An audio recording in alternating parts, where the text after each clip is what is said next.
الشيطان فاجتنبوه لعلكم تفلحون إنما يريد الشيطان أن يوقع بينكم العداوة والبغضاء في الخمر والميسر ويصدكم عن ذكر الله وعن الصلاة فهل أنتم منتهون وأطيعوا الله وأطيعوا الرسول واحذروا فإن توليتم فاعلموا أنما على رسولنا البلاغ المبين. صدق الله العلي العظيم. بسم الله الرحمن الرحيم. السلام عليكم ورحمة الله وبركاته. ولكن حسن عبد الله أبو سلمان oo idin le Soomaaliyeed meel wadad kala joogtaan dunida daafeeda waqtigii waayahani wacnaado Ilaahay subhanahu wa ta'ala Soomaali meel walba joogto Ilaahay amni amaana ku siiyo caafimaad iyo wanaag iyo bashbash iyo barwaaqo ku noolaadeen xaqdi xumaan xisidnimo is xaqiraadna Allah ka badbaadiyo walaalayaal caaw waxaan rabnaa inaan ka hadalno sheekadeenii taxanaha ee taariikhdii boqortooyadii ajuuraan qayb ka mid inaan ka hadalno taasoo muran badan dhalisay baryahan ugu dambeeyay oo ahayd dad badan oo arkay oo soo galay social media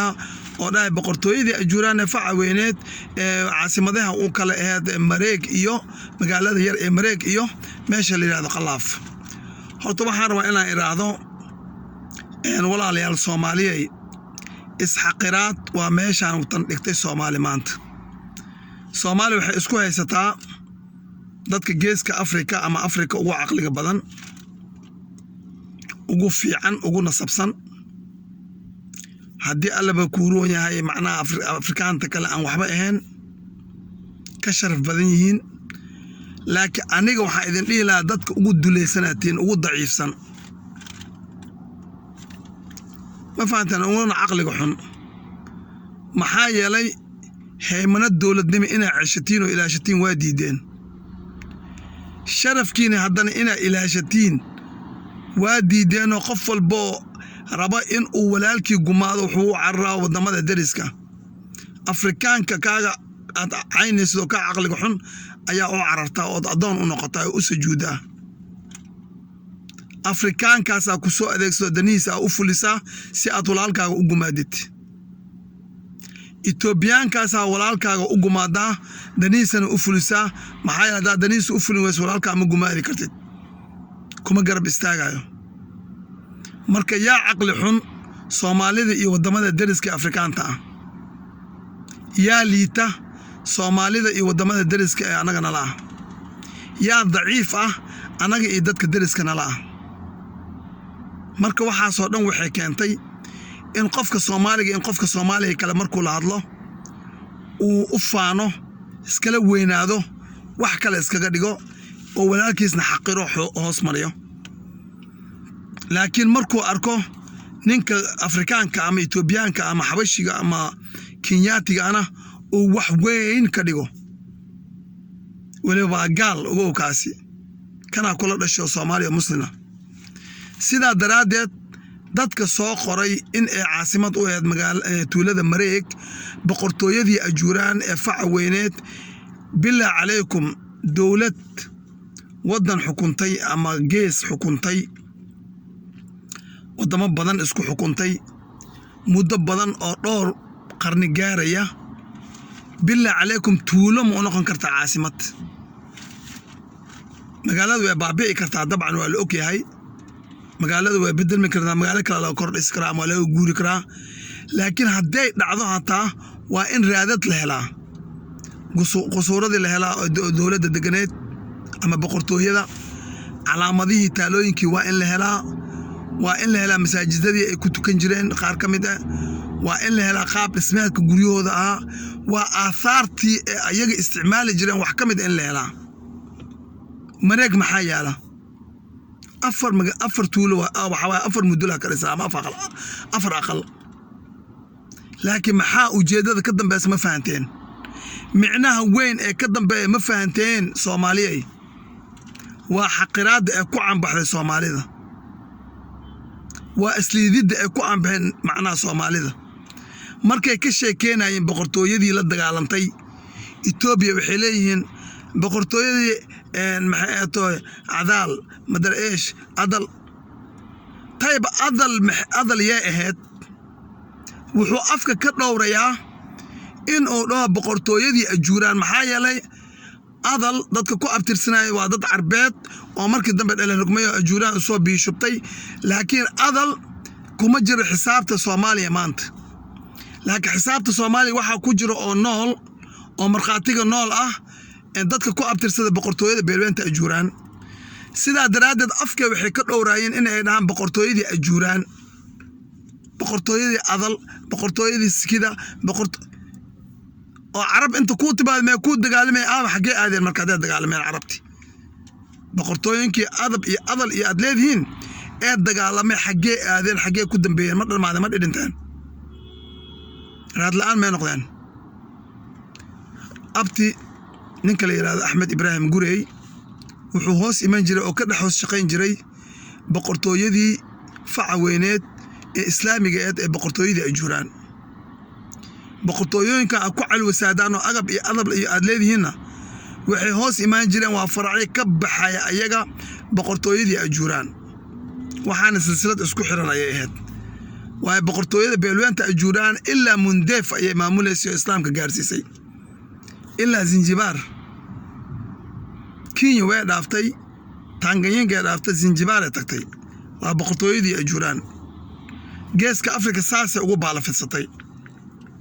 islaamka waa boqortooyada gaarsiisay ma fahanti marka xaqiraad waxba ku tarmayso walaalahayga qaaliga oo Soomaali waxay intaan ku soo gaartay waa walaalkiis oo xaqiraayo uu rabo inuu dhulka geliyo bal walaalka garabkaaga aqli xumada Soomaalidan ku sheegaya marka garabka inta iska goosid aad dhulka gelisid garab la'aan soo mateed garabka marka goosid waa dad garabkaana inta gooyaan rabaan kana dhaa qofkii kale iga goo kan isaga iska gooyo ogo kana xabashiga ama Kenyaatiga ama gumeystiga kale leeyahay walaalo iga goo kana si uu ugu duloobo dadkaas kale ee Etoobiyaanka iyo Kenyaatiga ah laakiin Soomaalida oo isku tusanin cizi iyo sharaf leh waa nin garba la'aan hadda boqortooyada ajuuraan uma aysan ahayn caasimad magaalada ama tuulada la dhaho Mareek caasimad waxa uu ahaa dawladii boqortooyada ajuuraan magaalada Xamar magaalooyinka loo waaweyn walaal sida Baraabe Marka Jaziira Gandarshe Hobyo ilaa Zeyla cidaasanaad marka laba qayb ay ahayd ama laba nidaam ay ahayd boqortooyada ajuuraan qayb xeebley ah oo xadaaradda xeebta ama badda ku teedsan iyo xadaaradii iyadana aan ka dhicin oo wabiyada ku teedsaneed oo ahayd xadaaradii wabiyada bismillaah ama ilbaxnimadii wabiyada bismillaah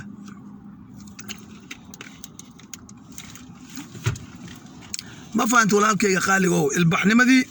wabiyada ayay ahayd taasina marka labada ilbaxnimo oo isbarbar ordaya iyo berigiyo sidaas oo kale ilbaxnimada ay ka socoto ayay horta boqortooyada ajuuraan wax ku maamuli jirtay waxaana u kala maareen jirtay dadka deegaanka degan dhaqanka ee leeyihiin ayay ku dabaqi jirtay xukunkeedii islaamiga ahaa iyadoo bikulli ixtiraam sameynaysa oo sharafka iyo heebada iyo dhaqanka iyo caadada ee leedahay qabiilka isaga ah aysan faragashan jirin laakiin ay kor keeni jirtay nidaam guud oo ah nidaamkii boqortooyada ajuuraan marka khalaafo waxa aad magaalo ahaantii ugu dambeysay intaysan suquutin ka hor boqortooyada ajuuraan oo waxay fadhi u ahayd boqorkii ugu dambeeyay ajuuraan ee boqor olol boqor diinle ayay fadhi u ahayd laakiin ma ahayn boqortooyadii weyneed ee geeska Afrika oo dhan wada haysatay in ay caasimad u ahayd maxaa yeelay marka lagu leeyahay Mareek ayaa caasimad u ahayd yacni taariikhdaada la tirtiraya soo ma aragtid in lagu duugaa la rabaa oo taariikhdaada la baabi'iyo laakiin Soomaaliyay taariikh aan indhaha laga dadan karin ee boqortooyada ajuuraan ku soo xukuntay wadankan dadka ku abtirsada boqortooyada ajuuraan waxaan leeyahay nimanyo taariikh ee Soomaalida kala laheena leedihiin Soomaalida dadka il bixiyay ee nidaam dawladeed baray ee dhaqan caalamiya baray ee sida ilbaxnimada iyo dadka loola jaanqaada baray ee sida labiska loo labisto ee ummadda u labisato madaxda iyo mas'uuliyiinta iyo dadka kaloo caadiga u kala leeyihiin labiska ayay bartay sida loo dhaqmee bartay sida loo kala deris loo noqdee bartay sida loo kala hago laba deris loo kala ilaaliyo ayay bartay iyo derisnimo wanaag boqortooyada ajuuraan shacbi weynaha Soomaaliyeed akhlaaqiyaad fara badan ay bartay wanaag fara badan ay bartay horumar fara badan ay bartay qabaa'il ayay ahaayeen Soomaalida intaysan imaanin ama aysan ku fidin boqortooyadii ajuuraan ka hor cid kastoo yar waxay leedahay horjooge ama suldaana loogu yaro ama malaaqa loogu yaro ama ugaasa loogu yaro ama waxaa loogu yaro maxaa la dhahaa boqor wixii waxaa loogu yaro laakiin waxay leedahay qof ay ixtiraamaan oo horjoog ah oo laga dambeeyo oo dhaxaltooye ahayd laakiin nidaamkan isku degdegsan ee laba qowmiyadood ama laba dad oo kala dhaqan ah kala kaaba qabiil ah aan isku dhaqan ahayn wada hagaya oo ka wada dhigaya system waaxid waxa u keentay systemka dawladnimada waxay ahayd boqortooyadii ajuuraan ayaa u keentay systemkii dawladnimada ma fahanteen boqortooyada ajuuraan ka hor dawladnimo ma aysan aqoonin Soomaalida qaarna waxay ahaayeen reer guuraa iyo geeley qaarna waxay ahaayeen niman ayaga beeraley ah oo fadhiya oo baadkana ka hela beeraha iyo biyihii kor fuulo oo biyada ah هذا هو الحقيقة لكن قفت البحنمada u suubisay oo wabiyadina u habeysay reer wabiyadina u habeysay wabiyadooda ee faraha u bixisay ee kaliyaasha inta u bixisay ee wararka u sameysay si hadii wabiga uu soo butaaco biyaha meesha ay uga baxaan ama meesha ay u tagaan ee uga sii manaafacasadaan waxa soo dhan iyo ilbaxnimaha sararkan dheer quruxda badan ilaa hadda taariikhdooda taalo ee ku yaala Xamarweyne marka iyo Baraaba iyo meelaha la midka ah waxa dhisay ilbaxnimadaas deganaa oo macnaha horumarkaas sameynayay wixii ay boqortooyada ay juraan marka kilibkayga caaw waxaan ugu talagalay oo u soo duubay wax la yiraahdo Mareeg caasimad uma aysan ahayn boqortooyada ajuuraan waa inaad ka dhiidhisaadona aqbalin dadka ku abtirsada beelweynta boqortooyada ajuuraan maxaa yeelay waa been cad oo adiga la rabo in dusha lagu saaro ama taariikhdaada lagu xaqiraayo dadkan waa dad sharaf leh waa dad cizi leh waa dad karaamo leh waa dad lagu yaqaano sumcad wanaag Soomaaliya gudaheeda lagu ma haayo sumcad xumo jidgooyo ma aysan sameynin ظلم dad kuma aysan dilin dad la daris kuma aysan duulin odayaashooda uma aysan ololeenin xumaan uma aysan ololeenin Soomaali in dhiigooda la isku daadiyo laakiin ayaga la dulmiyaa qofka dulmiyana biyo qabow kama cabaade waa macruuf qof ajuuraan ku abtirsada oo boqortooyada ajuuraan ku abtirsada oo xabad ama waran ama ay shay oo qof dili kara dhabarka kaga taalo taariikhda lagu ma sheegin qof walba waxay kaga taalaa xabadka taasina waxay daliil u tahay in ayagoo soo jeedo ay ku dhacdo rasaasta ama waranka ama gaashaanka ama bilaawaha uu ku dhaco laakiin cadawgooda ama Soomaalida inteeda kale waa laga yaabaa in dhabarka kaga dhacdo isagoo si cararay ayaga la dulmiyaa laakiin qofka dulmiya biyo qow kama cabo iyaga la isku daya in dhul laga qaato laakiin qofka isku daya kuma nagaado iyaga la isku daya in macnaha barakicin lagu sameeyo laakiin qofka isku daya kama ceesho laakiin iyaga waxa soo dhan masuubiyaan deganaan sabar dulqaad aqli wanaagsan oo miisaan leh ilbaxnimo ee awoowayaashooda ka dhaxleen in ay socolaadi faa'iido lahayn in ay Soomaali walaalo tahay in macnaa wax walba oo qalad lagu sixilaa wanaag lagu saxo waxaas wada aaminsan yihiin dadka ka soo jeeda boqortooyada beelweynta ajuuraan marka waa dad sharaf iyo qiime u saaxiib ah wanaag u saaxiib ah diin u saaxiib ah xishood u saaxiib ah marka dadka taariikhda boqortooyada xumeynaya waa inay ka waanto waa mar labaad iyo mar saddexaad insha Allah kiliibyada dambe waxaan ku soo qaadan doonaa dadka sidaan oo kale u dacaayadeynaya ama sabirka xun ka bixinaya boqortooyadii ajuuraan ee facaweyneed ee Soomaaliya awaalka badan ku leed ee wax badan u qabatay ayaan ridin doonaa hadii Allah uu daliiraado عفوا وولكن حسن عبد الله أبو سلمان وإذن لا عدي ugu cusub سبسكرايبكن ugu dadaala oo noo saara walaalaha qaali oo intiina la socota ee saaxiibna la ana leegta iyo sheerka lacag ma joogaan iskaga toojiya ولكن حسن عبد الله أبو سلمان وإذن لا سمدي أو ياسين جوا مجوران قفل بو awowgaa sumad wanaagsan u hubi si adiga markaa wanaagsanaata awowgaana duco iyo amaan ay u gaarto haddii aad xumaataysa awowgaaga eed iyo waxaa gaaraysa habaan iyo aflagaado marka sumadii awowaysinji waa maguuraan ciday maalin u tahay maalin wanaagsan walaalayga qaaliga ow ciday habeen u tahay habeen wanaagsan wassalaamu calaykum waraxmatullaahi wabarakaatu